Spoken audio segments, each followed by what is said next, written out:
There's a bowl game to be played, but of course, LSU is more concerned about 2024 and getting set for a championship run in a new SEC with Texas and Oklahoma included. Carter is here from Power Hour LSU and Power Hour SEC. Got to get on over there right here on YouTube. Carter, how you doing today? I'm great, Mark. Even though I am an SEC guy, I'm still hurt for my Florida State brethren and sisterin out there. But yeah, life's good from an LSU standpoint, and we'll see when Jayden wins the big award this weekend. What's next for LSU? So you are confident that Jayden Daniels will be the Heisman Trophy winner? Yeah, I think after Bo Nix did what he did this past weekend, I think it's pretty clear that Jayden Daniels was the best player. Now, I can hear an argument for Michael Penix. I can also hear an argument from, the 13 bozos in Dallas, Texas for Jordan Travis, because apparently Jordan Travis can take down a multi-million-dollar college football playoff empire. But that's not here nor there. Jayden Daniels was the best player in college football this season. When you run the numbers, total yards per game, only him and Joe Burrow over 400 yards per game. You look at a more advanced stat such as EPA per play, nobody's even close to Jayden Daniels. And honestly, Mark, if you sit and just watch the game, you've watched a lot of college football. We've never really seen somebody quite like him. Like, we haven't seen anyone at this level since Lamar Jackson with this running ability. So I think when you factor all that in, Jayden Daniels should be your Heisman Trophy winner. Agreed. How important is that to you and the LSU contingent? Oh, it's huge. Look, there have been a lot of LSU fans that have honestly stooped for him on social media just nonstop. And this is a guy who's just been, blue collar, first one in, last one out, dealt with a lot of adversity. I've gotten to know a little bit more about Jayden. Don't know him personally, but I know people close around him. He's dealt with a lot of personal tragedy. He had another personal tragedy happen recently to him. So, look, this is a guy who is who's been through it, and all he's done is just play through injury and play at an extremely high level. And look, it's a really fun thing to see. Now, that doesn't mean that Bo Nix or Michael Penix didn't take massive leaps. They did, but Jayden Daniels deserves this award, and it's huge for the LSU brand. And obviously, the next big award, the Broyles Award will be announced in the next 24 hours for Mike Denbrock, the Joe Moore Award for the offensive line. But really, Mark, the LSU fan base is really pushing for Malik Neighbors to win the Biletnikoff. And that's not looking too good right now with Marvin Harrison being a Heisman finalist. So the Biletnikoff race is actually going to probably be the most interesting award race we have in college football this year. I personally would like to see the Heisman Trophy winner play meaningful championship impactful games the entire season, but that is not Jayden Daniels' issue.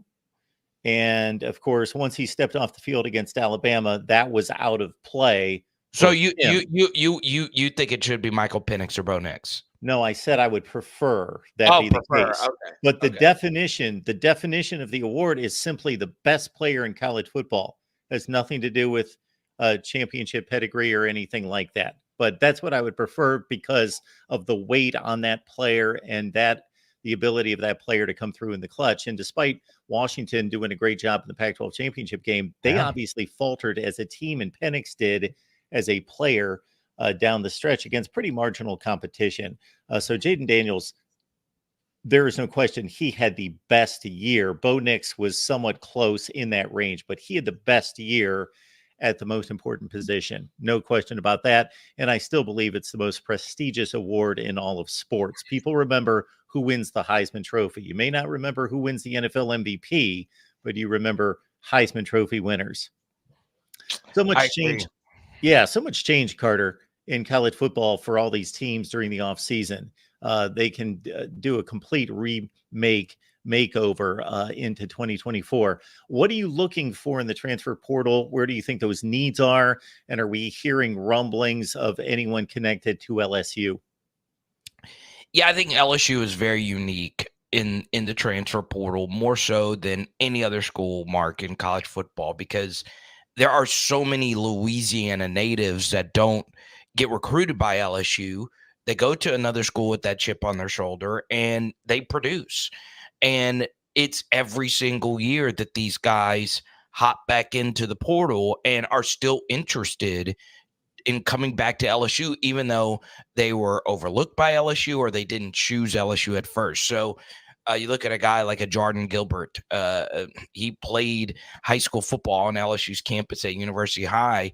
He enters the portal from Texas A&M. Texas A&M has a lot of Louisiana natives. Will Shepard, Louisiana native, one of the best receivers in the SEC, is in the portal from Vanderbilt. So those are a bunch of sexy names. Trevor Etienne at Florida, that have Louisiana ties.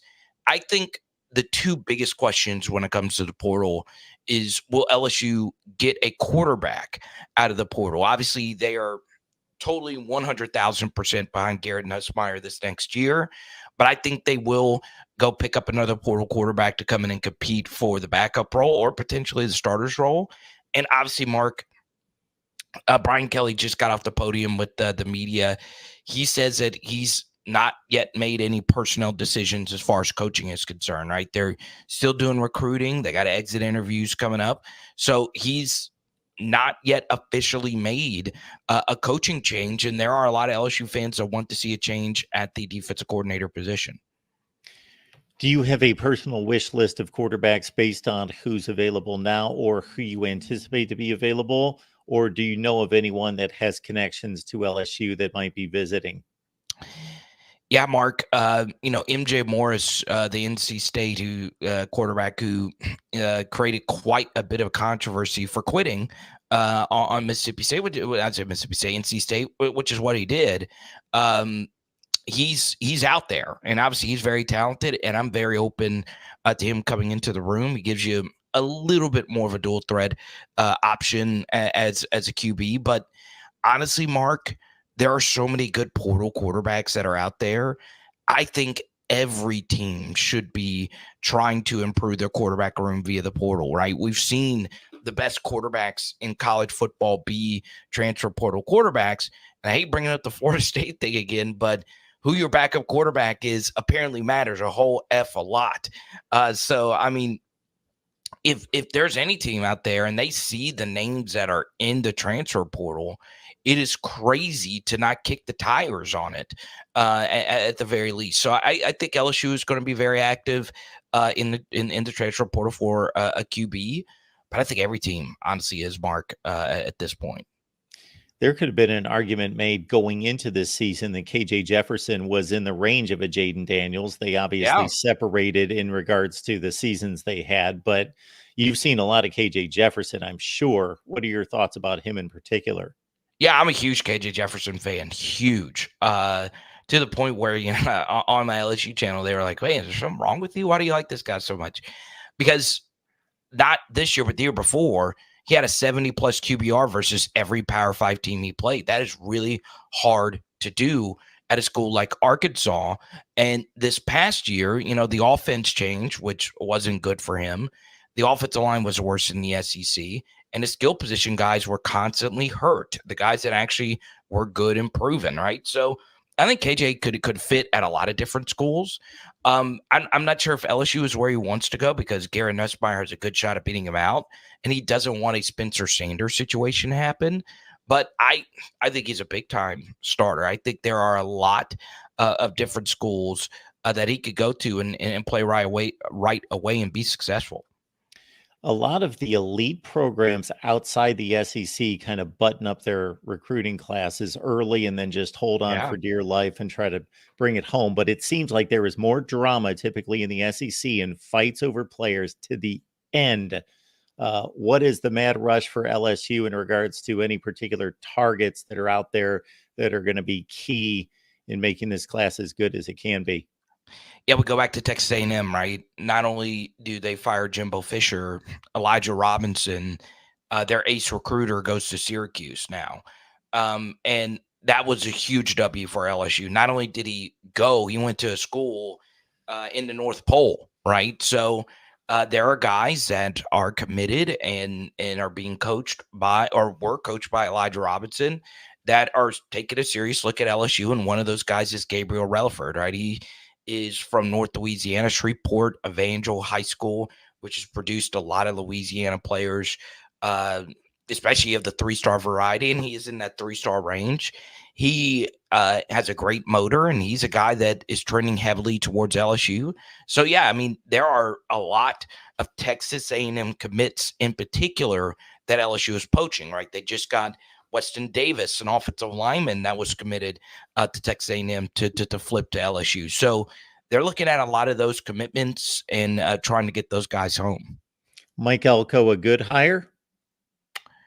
Yeah, I think that was better than going with Mark Stoops. I'm not a big Mark Stoops guy. I think Mike Elko is a good fit. He knows the lay of the land at Texas A&M, and I personally would have gone with an offensive guy. That's just how I lean now in the modern game. But I could certainly see Mike Elko, who did a really good job at Duke, winning 7 or 8 games in year one, and then potentially 9, 10, 11 in year 2, year 3. Speaking of defense, is there a DC that you or people that really know LSU inside and out really like? Yeah, so I think LSU does need to go in a different direction as a defensive coordinator, and that's a difficult decision that Brian Kelly has to make because Matt House had an uphill battle. There was, a sick defensive line coach who wasn't available all this season for LSU. It was, a bad batch of transfers, right? So, I think there's a piece of Brian Kelly that feels sympathetic towards the situation that Matt House was given, but yeah, I mean, I like Lance Guidry at Miami. I think he's done a good job there. He is from, Louisiana originally. And I honestly just think that they just need to bring somebody else in, right? I don't think it's a case of where you absolutely positively need to know who you're going to get in place of who you have. Another name to keep an eye on is Blake Baker. He is also a Louisiana native.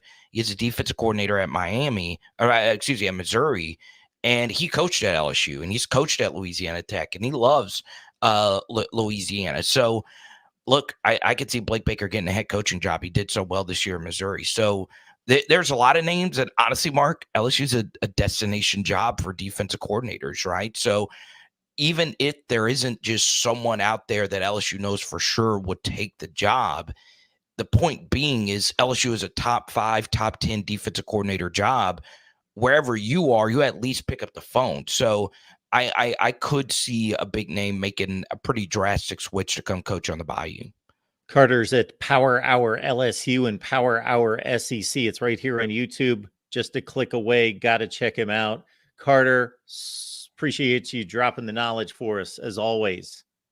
Let's go. I feel bad for Florida State. We'll talk soon, Mark.